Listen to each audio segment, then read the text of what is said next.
eu tive a oportunidade de falar na abertura do programa que nós teríamos hoje duas entrevistas bastante importantes falando a respeito desse fausto acontecimento, esse desabamento do edifício Liberdade, que tinha 18 andares, do edifício 13 de Maio, né, no número 40, ali na Cinelândia, que tinha 4 andares, e mais do edifício Colombo, que tinha 10 andares, e que lamentavelmente já ceifou 5 vidas e pode ter ceifado mais, já que existem muitos desaparecidos, as pessoas estão reclamando, e eu vou conversar com ele, que colabora no nosso programa numa de suas qualificações. Ele é doutor em economia, mas é também engenheiro civil formado pelo Instituto de Engenharia Militar, pelo IME, né?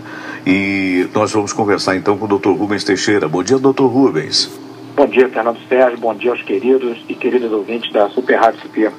Meu caro doutor Rubens, ainda ontem, quando aconteceu o acidente, nós nos falávamos ao telefone e o amigo me informava de que poderia ser aquilo que estão suspeitando, na realidade, de repente, o cansaço do material que teria feito esse desabamento. Mas eu tenho uma pergunta a lhe fazer, porque ao longo de todo o dia, por dever jornalístico e evidentemente por ser carioca de coração, acompanhei todos os noticiários, e todos eles falam numa obra que estaria acontecendo no 9º andar do prédio.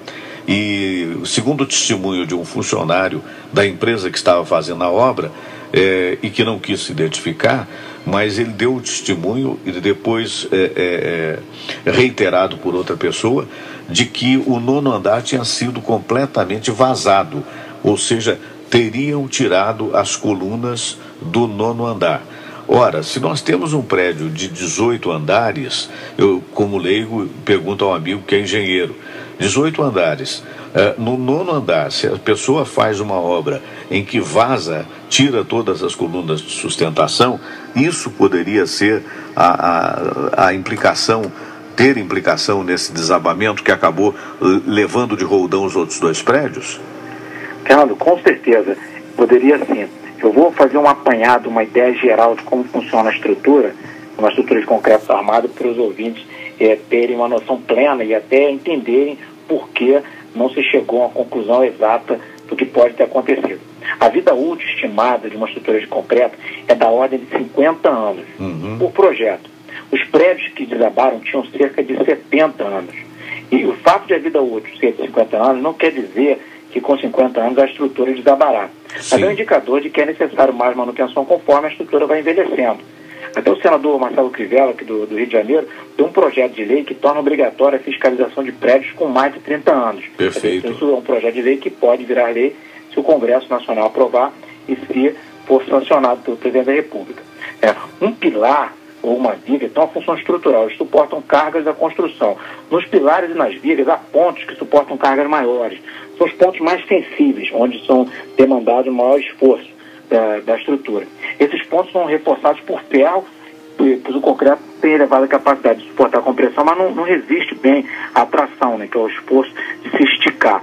Para isso, quando há uma solicitação à tração, usa-se armadura de ferro. Por isso, quando há uma ferrugem, né, uma oxidação na armadura de ferro da construção, ou mesmo há um ferro aparente, deve haver manutenção, em alguns casos até reforço da estrutura comprometida. Uma estrutura de concreto armado, quando é fragilizada, tem seus esforços redistribuídos. Então, é como se a estrutura não quisesse cair e fosse esforçando para ficar de pé, quando há uma fragilidade em uma das colunas, por exemplo. Certo. Por isso, ela vai se ajustando, por vezes se entortando até cair de uma vez. Então, por que eu estou dizendo isso? É para a gente entender as dúvidas que surgem, por que caiu tudo de uma vez sem dar sinal.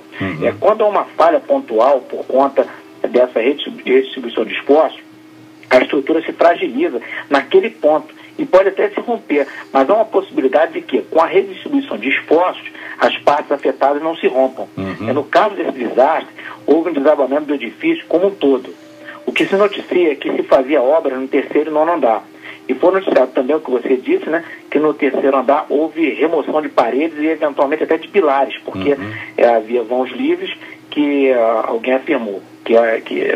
Afirmou ter visto esses vãos livres, né? Isso. Uma obra antiga inclusive como aquela... no 9º também falaram isso. Uma obra antiga como aquela não poderia ter grandes vãos livres, porque naquela época, quando foram construídas, não se havia tecnologia assim, para se construir vãos muito grandes. Então haviam pilares, um próximos ao outro, né?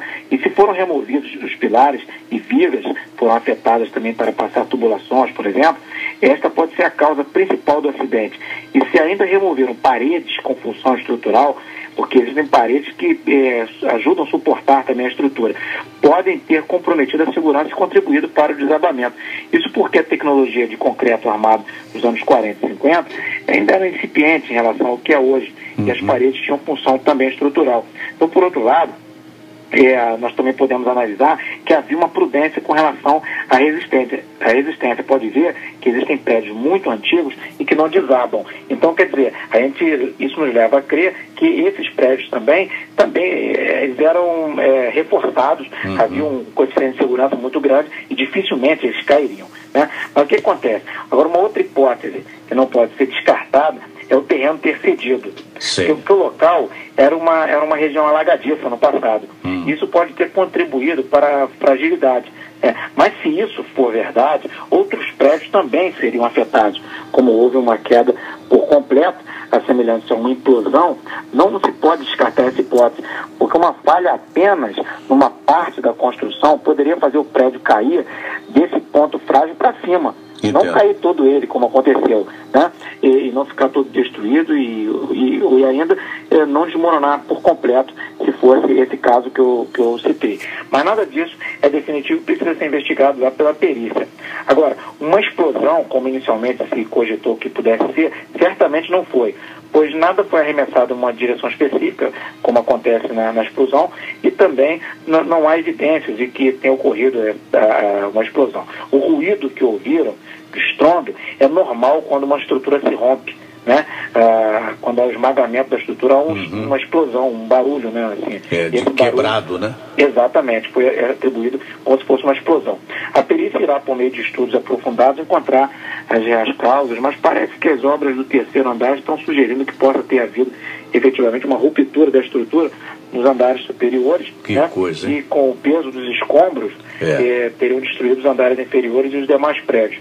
Como a estrutura normalmente avisa por meio de trincas ou de portas e janelas enterradas e de outras maneiras, quando a estrutura está sendo fragilizada ou está cedendo, né, e está se rompendo, fica a dúvida por que esses sinais não teriam ocorrido, ou se ocorreram, por que não foram percebidos. Então, tantas dúvidas são pelas razões que eu coloquei aqui. E quando houve a queda caiu como se fosse uma implosão. Verdade. Em que há ruptura por completo. Por isso que, na minha avaliação, há a suspeição de ter sido alguma coisa embaixo. Porque se a infraestrutura, que é alguma coisa na fundação ou o solo cedeu, aí pode cair tudo de uma vez, né?